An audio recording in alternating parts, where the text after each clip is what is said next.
Hello friends, welcome to Abipedia powered by Abhimanyu IS. Myself Atul Samaria, and today we are going to talk about CAPF Assistant Commandant Exams Paper 2. It will be a very short video, and within this video, इस video के तहत मैं आपको 5 ऐसी mistakes जो आप करते हैं CAPF Assistant Commandant Exam Paper 2 के लिए, जो आप लोग करते हैं, हम उसको अवॉइड कैसे करना है वो मैं आपको बताने वाला हूँ. ओके, तो it will be a very short but crisp video जो कि आपको ज़्यादा नंबर स्कोर करने के लिए मदद करेगा. ओके, उससे पहले मैं आपको बता देता हूं कि we have this course of complete, it is a complete course for paper 2 and it is designed by me. So if you want to go through this course then you can just go into the link and you can check out all the details. Okay, we will provide the complete coverage of the paper 2 with answer writing of general studies as well as of the English. Okay, so don't worry about it. So now let's start our video. So first of all, this will be our topic, the 5 mistakes to avoid for CAPF AC paper 2. Okay, so the first mistake which you guys do is it does not require specific preparation. बच्चों को क्या लगता है कि paper 2 की तो तैयारी ऐसे ही हो सकती है, मतलब कि उसकी कोई स्पेसिफिक प्रिपरेशन है नहीं, कोई ऐसी स्ट्रेटजी नहीं है जो आप फोकस कर सकते हैं. या फिर कई बच्चे जो आईएएस की ऑलरेडी तैयारी कर रहे होते हैं तो वो क्या सोचते हैं, उनका नेचर क्या होता है सोचने का, वो उनकी सोच कुछ इस तरीके से होती है कि जरूरत नहीं है इस पेपर की तैयारी करने की क्योंकि हमने आईएएस के मेंस की तैयारी कर ली. बट नाउ ये जो पेपर है वो आईएएस के मेंस के जैसा नहीं है. इसके लिए आपको कुछ स्पेसिफिक रीडिंग स्किल्स चाहिए, इसके लिए कुछ आपको स्पेसिफिक आंसर राइटिंग स्किल्स चाहिए. Apart from that you have to focus on कुछ specific topics also. For example, यहाँ पे जो सिलेबस है मैंने आपको पहले भी एक बार बताया था कि वो आपका इतना डिफाइंड नहीं है.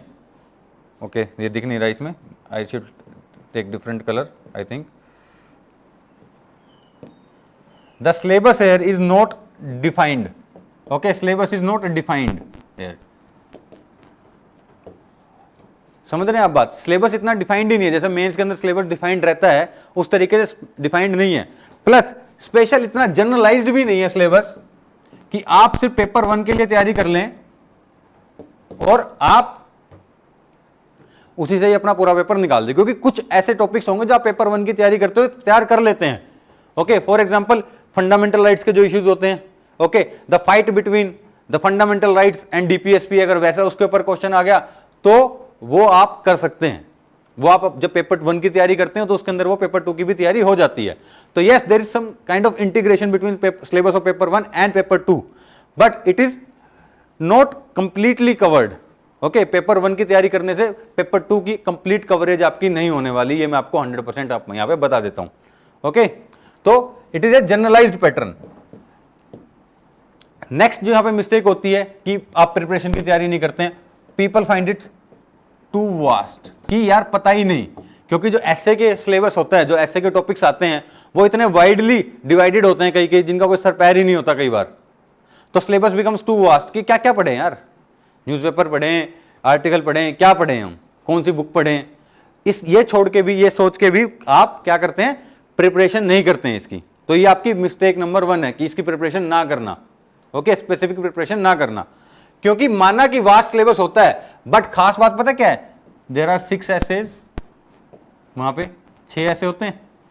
कितने होते हैं? 6. उसमें से 3 इजी होते हैं जो आप रेगुलर न्यूज़पेपर पढ़ने से, या फिर आप रेगुलर जो आप पढ़ाई कर रहे हैं, अगर आप 1 साल से या फिर 2-3 महीने से भी अगर आप तैयारी कर रहे हैं तो वहां से हो सकता है. उसके अंदर एक ऐसे यू हैव टू अटेम्प्ट, 1 ऐसे विल बी देयर जिसके अंदर आपको दिमाग लगाना पड़ेगा, सोचना पड़ेगा extra. But if you are prepared enough, अगर आपने आंसर राइटिंग प्रैक्टिस की है, ओके, अगर आपने अपने फोकस्ड माइंड के साथ वहां पे तैयारी की है पेपर 2 की भी, तो वहां पे भी आपका ये भी निकल जाएगा. हाँ, 2 जो बिल्कुल ऑब्सोलेट होते हैं, जो नहीं लिख सकते आप टॉपिक्स, वो छोड़ने के लिए होते हैं. Now UPSC is checking your mind here कि आप कितने असर्टिव हो, कितना खुद पे भरोसा है कि 2 छोड़ के, आपको पता है कि 6 में से 4 करने होते हैं, तो 2 वो छोड़ना पहले डिफाइंड होते हैं कि कौन से 2 छोड़ने हैं. आपके ऊपर 3 तो पक्के होते हैं जो सब करते हैं, मतलब देयर विल बी 3 ऐसे जो पक्के होंगे ही होंगे, जो सभी अटेम्प्ट करके आएंगे. एक ही ऐसे के अंदर डिफरेंशिएट होगा. ओके, तो सबसे पहले जो चॉइस है उसको फोकस करो, चॉइस को ही फोकस करना है आपने. किसको फोकस करना है? चॉइस को. चलिए, so this was your mistake number 1 कि it does not require specific preparation. चाहे वो आपके डर से हो, चाहे आपके ओवर कॉन्फिडेंस से हो, दोनों चीज हो सकती है. तो आपने स्पेसिफिक प्रिपरेशन करनी है, तभी आपका जो रैंक आएगी. अदरवाइज क्या, पेपर क्लियर हो भी गया तो देन कंपटीशन बहुत टाइट है इस बार, सीटें वैसे भी कम है, तो you have to go for specific preparation of paper 2। Okay, now next कई बच्चे कहते हैं जो ज्यादा कॉन्फिडेंट लास्ट 30 डेज में आंसर राइटिंग कर लेंगे। किस में कर लेंगे? लास्ट 30 डेज में। अब यहां देखिए, अगर आपको इतना बड़ा पेड़ चाहिए क्योंकि आप टॉप पे आना चाहते हैं, you want to be a topper, now it can not be done in just 30 days, it has to be go through like this. तो अगर आप अभी इस स्टेज के ऊपर भी हैं, अगर आप अभी स्टेज के ऊपर आपकी आंसर राइटिंग स्किल पुअर है, ठीक है, या फिर आपकी आंसर राइटिंग स्किल बहुत अच्छी भी है, तो भी स्पेसिफिक प्रिपरेशन के लिए आपको जो स्पीड चाहिए 3 घंटे में पेपर कंप्लीट करने के लिए, क्या चाहिए? स्पीड चाहिए। जो आपको आर्टिकुलेशन चाहिए, how to link one sentence from with another, articulation आपको जो चाहिए वो आखिरी के 30 दिनों में नहीं आ सकती। उसके अलावा आपको जो कंटेंट बिल्डअप करना होता है, कंटेंट, वो भी लास्ट 30 डेज में नहीं हो सकता, लास्ट 30 डेज में नहीं हो सकता।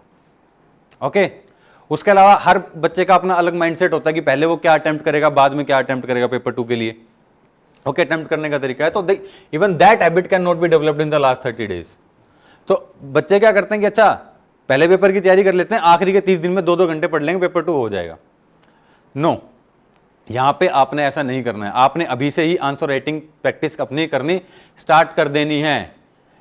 ओके, ये यहां पे लास्ट 30 डेज में ये नहीं हो पाएगा, नहीं हो पाएगा, 100% नहीं हो पाएगा। ओके, चलिए नेक्स्ट।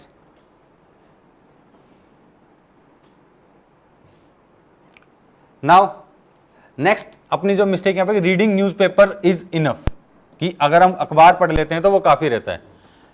सो ऐसा नहीं है, खाली अखबार पढ़ने से नहीं होगा। यहां पे हिस्टोरिकल फिगर से भी क्वेश्चन आपके आते हैं, इंडियन फ्रीडम स्ट्रगल से। ओके, स्टैटिक पार्ट से भी एक क्वेश्चन आपका आएगा, जो आपका स्टैटिक पार्ट स्पेशली पॉलिटी, आपके डायरेक्ट क्वेश्चन आते हैं। सिविल डायनेमिज्म के ऊपर जो क्वेश्चन आया था वो आपका न्यूज़पेपर में से नहीं आया था, ऐसा कुछ नहीं होता। तो न्यूज़पेपर यहां पर मिलना, ये डायरेक्ट स्लाइड मिस्टेक नंबर 4 पे पहुंच गया, मेरे हिसाब से अगला आएगी मिस्टेक नंबर 3, बट 5 तो हम कवर कर ही लेंगे, टेंशन मत लो। It is my mistake number 1 this slide, for this slide. Okay, कोई बात नहीं। So reading newspaper is not enough. हां, अगर आप न्यूज़पेपर एक तरीके से पढ़ रहे हैं, for example you are doing it as an exercise from the last 1 year, you are making notes out of newspaper, you are summarising the articles, आप उसको समराइज कर रहे हैं। फॉर एग्जाम्पल इतना बड़ा आर्टिकल है, उसका आपने प्रेसी बनाया है, you have some specific data out of newspaper, ठीक है, तब ही आपकी तैयारी यहां पर अच्छी होगी। अगर आप अब न्यूज़पेपर पढ़ना शुरू करेंगे 3 महीने पहले, और आप सोच रहे हैं कि मैं अब सिर्फ न्यूज़पेपर अब पढ़ लूंगा, ठीक है, और सिर्फ न्यूज़पेपर पढ़ने से ही मेरा पेपर 2 हो जाएगा, तो नहीं है, ऐसा नहीं होगा। या फिर कई लोग क्या करते हैं, किसी पर्टिकुलर कोचिंग की मैगजीन उठा लेते हैं कि इसमें से पढ़ लेंगे हो जाएगा, ऐसा नहीं है, नहीं होता। You should be very clear about this, don't waste your time like this, क्योंकि अब जो टाइम है वो बहुत प्रीशियस है, almost 100 days are remaining. Okay, 111 to be more specific, but still मैं आपको बता रहा हूं। ओके, 111 नहीं, 100, आज 3 सितंबर है तो 117। Yes, okay, next.